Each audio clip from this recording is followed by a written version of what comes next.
اللہ رب العزت نے جب حکم دیا ہے اپنی ذات سے مانگنے کا تو یقینی بات ہے کہ اس نے مانگنے کے طریقے بھی جب کہا ادعونی استجب لکم، حالانکہ انبیاء کا مقام ہے، لیکن اس امت کی خصوصیت ہے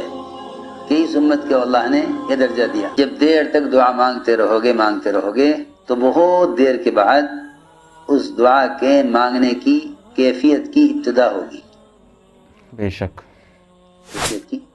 ابتدا ہوگی، پھر اللہ جل کا حال دیکھیں گے۔ اللہ رب العزت نے جب حکم دیا ہے اپنی ذات سے مانگنے کا تو یقینی بات ہے کہ اس نے مانگنے کے طریقے بھی بتلائے ہیں، جب کہا ادعونی استجب لکم، حالانکہ انبیاء کا مقام ہے، لیکن اس امت کی خصوصیت ہے کہ اس امت کو اللہ نے یہ درجہ دیا، ادعونی استجب لکم، مجھ سے مانگو میں دوں گا۔ پچھلی ساری قومیں جو چاہتی تھی نبی سے کہتی تھی، نبی اللہ سے کہتے تھے، پچھلی ساری قومیں جو چاہتی تھی نبی سے کہتی تھی، نبی اللہ سے کہتے تھے، قوم یہ کہہ رہی ہے، قوم یہ چاہ رہی ہے۔ اس امت کی خاصیت یہ ہے کہ یہ امت اللہ سے براہ راست خود مانگے، براہ راست خود مانگے، ادعونی استجب لکم۔ پہلی قومیں نبی سے کہتی، نبی اللہ سے کہتے۔ اس امت کی خاصیت یہ ہے کہ یہ امت ہر چیز کو اللہ سے براہ راست مانگے، ادعونی استجب لکم، مجھ سے مانگو میں دوں گا۔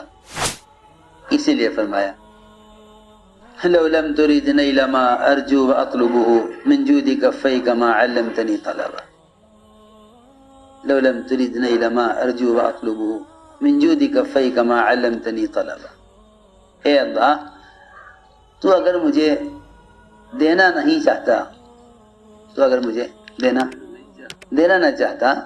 تو نے مجھے مانگنا کیوں سکھلایا، نے مجھے مانگنا کیوں سکھلایا، جب تجھے دینا نہیں تھا تو تُو نے مانگنا کیوں سکھلایا۔ اچھا شعر ہے، کیسا اچھا شعر ہے، لو لم ترید نیل ما ارجو اطلبه من جود کفیک ما علمتنی طلبا، اے اللہ جو تجھے مجھے دینا ہی نہیں تھا تو نے مجھے مانگنے کیوں سکھلایا، تو نے مانگنا سکھلایا اس کا مطلب کہ تو دینا چاہتا ہے۔ دوسری بات یہ ہے کہ لوگوں کی دعاؤں میں وہاں تک امید ہوتی ہے جہاں تک اسباب ہوتے ہیں، اس کا مطلب یہ ہے کہ سبب کے یقین کے ساتھ دعا مانگتے ہیں، حالانکہ جہاں اسباب کی انتہا ہونی چاہیے وہاں سے دعا کی ابتدا ہونی چاہیے، جہاں اسباب کی انتہا ہو وہاں سے دعا کی ابتدا ہو۔ ہماری مشکل یہ ہے کہ جہاں اسباب کی انتہا ہو جائے وہاں دعا کی بھی انتہا ہو جائے، اب کیا فائدہ مانگنے سے، اب سب تو ہے ہی نہیں۔ ہاں آپ دیکھ لو،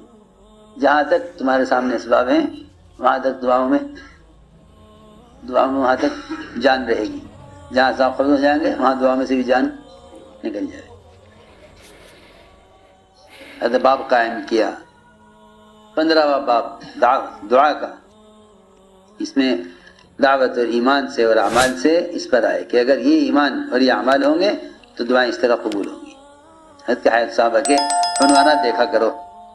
کہ کس عمل پر کون سا عمل موقوف ہے، کیا کریں گے تو کیا ہوگا، کیا کریں گے تو کیا ہوگا۔ صحابہ حضور اکرم صلی اللہ علیہ وسلم اور آپ کے صحابہ کیسے دعاؤں میں گڑ گڑاتے تھے اور کیسے چیخ اللہ سے مانگتے تھے، اور اللہ سے کیا مانگا کرتے تھے اور کس وقت میں مانگا کرتے تھے، اور ان کی دعائیں کیا ہوا کرتی تھیں۔ یہ نہیں کہ آدمی جو چاہے مانگ لے، بلکہ یہ بھی دیکھو مصنون دعاؤں میں کہ حضور اکرم صلی اللہ علیہ وسلم نے کیا مانگا ہے۔ فرماتے ہیں معاذ بن جبل رضی اللہ تعالی عنہ کہ حضور اکرم صلی اللہ علیہ وسلم کا گزر ہوا ایک آدمی پر، وہ دعا میں کہہ رہا تھا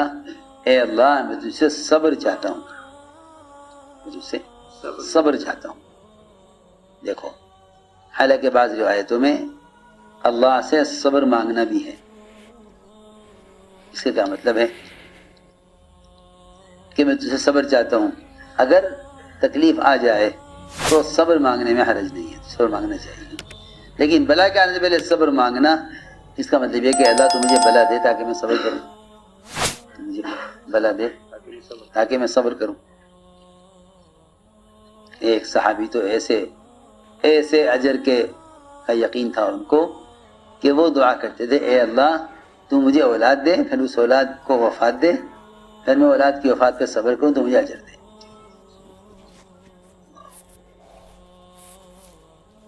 پہلے تو مجھے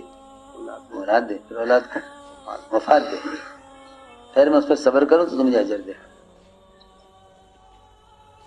کوئی تکلیف آنے کے بعد صبر مانگنا تو ٹھیک ہے، لیکن تکلیف آنے سے پہلے صبر مانگنا اس آپ نے روکا. یہ کہہ رہا تھا آدمی اے اللہ مجھے صبر چاہتا ہوں، آپ نے فرمایا کہ تو نے تو اللہ سے بلا کو مانگ لیا، اللہ سے بلا کو مانگ لیا، اس لیے کہ بلا کے بعد صبر آئے گا نا، بلا کے آنے سے پہلے ہی بلا کے آنے سے پہلے صبر مانگ لیا. بلکہ اللہ سے عافیت کا سوال کر.